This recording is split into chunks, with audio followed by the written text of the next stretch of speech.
हमारे बीच में एस के त्यागी जी हैं जो प्रेसिडेंट हैं NRMU के। सर आज स्वतंत्रता दिवस है, सारा देश जो बड़ी खुशियों से तिरंगे को फहरा रहा है और घर घर तिरंगे की बात हो रही है। तो आज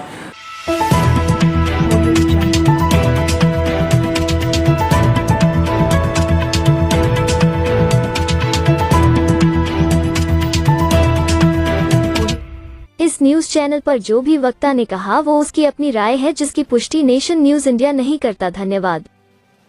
इस शुभ अवसर पर आप क्या कहना चाहेंगे?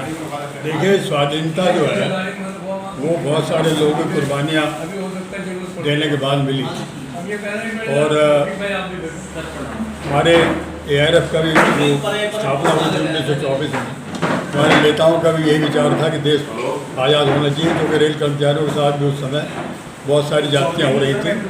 जो एंग्लो इंडियंस थे, अंग्रेज रेल कर्मचारी थे, उनके साथ कुछ और व्यवहार होता था और जो हिंदुस्तान के कर्मचारी थे उनके साथ अलग व्यवहार होता था। साथ साथ ये भी होता था कि हर साल ये देखा जाता था कि कितने लोगों की आवश्यकता आगे बची है। बहुत सारे लोगों को रेल से निकाल दिया।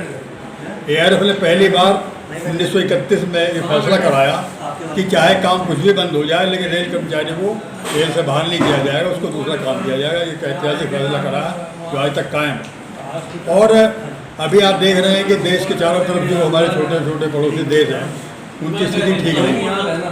पाकिस्तान में हालांकि जमहूरियत है, लेकिन आप देख रहे हैं वहाँ उसकी क्या हालत है। अफगानिस्तान की हालत देख रहे हैं आप, जो है वो अभी बांग्लादेश का जो घटनाक्रम है वहाँ पर अच्छी खासी जो है लोकतंत्र की विधि से चुनी गई सरकार थी, वो किस तरीके से गिर गई और क्या क्या स्थिति वहाँ पर पैदा हुई, ये भी आपने देखा। ये तमाम चीज़ें जो है वो पहले भी ऐसा हुआ था जब शेख मुजीबुर रहमान ने बांग्लादेश को आज़ाद कराया था, बांग्लादेश बनाया था पूर्वी पाकिस्तान को, और भारत की सहायता से बनाया था। तत्कालीन प्रधानमंत्री श्रीमती इंदिरा गांधी ने उसमें बहुत बड़ा अहम रोल अदा किया था और करीब 90,000 पाकिस्तानी सैनिकों ने दुनिया के इतिहास में समर्पण कर दिया था हिंदुस्तान की फौज के सामने। लेकिन उनकी हत्या कर दी गई, उनके परिवार की हत्या कर दी गई। इत्तेफाक से उस समय शेख हसीना देश से बाहर थी, ये उनकी बेटी हैं, उन्होंने आकर के फिर देश को संभाला और वहाँ पर लोकतंत्र की स्थापना की। और उनके रहते हुए जो वहाँ पर अल्पसंख्यक समाज है उसका भी जो है वो काफ़ी हद तक उन्होंने उसको प्रोटेक्ट करने का भी काम किया। लेकिन अभी जो पीछे कुछ घटनाएं घटी हैं और बांग्लादेश में, वो हम लोगों के लिए ठीक नहीं है। हमारे देश के साथियों को भी सबको इसके लिए थोड़ा सा सजग रहने की आवश्यकता है। हमारी आज़ादी सुन रहे, लोकतंत्र बहाल रहे। और जहाँ तक हमारे फेडरेशन और यूनियन का सवाल है, ये हमेशा से रेल कर्मचारियों की बेहतरी के लिए काम करता है।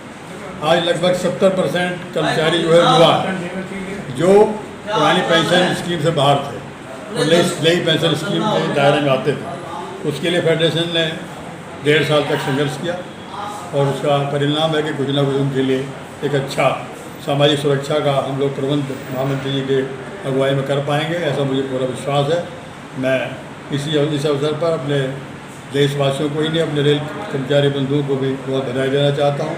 आज हमारे महामंत्री जी का इत्तेफाक से जन्मदिन भी है। इत्तेफाक से सर? हाँ, मतलब ये भी वो है, हाँ, एक तरीके का रिकॉर्ड क्या कहते हैं, कोइंसिडेंस है। जी जी, ये भी इनका जन्मदिन भी आज ही 15 अगस्त को ही पड़ता है हर साल, तो उनको भी बहुत बहुत जन्मदिन की बधाई है। इसी तरह से हज़ारों साल जिए और रेल कर्मचारियों की बेहतरी के लिए संघर्ष करते रहें, उनकी सेवा करते रहें और कर्मचारी भी सुख के वातावरण में जिए, उनको और उनकी पदोन्नति के अवसर मिलें, उनकी नौकरियाँ सिक्योर रहें और रेलवे जिस स्वरूप में काम कर रहे हैं ये स्वरूप भी बना रहे और जो रेल के उपभोक्ता हैं, जो रेल को यूज़ करते हैं, उनको हम और अच्छी सुविधाएँ दे पाएँ और उनको अच्छी सेवाएँ दे पाएँ। यही मेरा आज के संदेश है। बहुत बहुत धन्यवाद।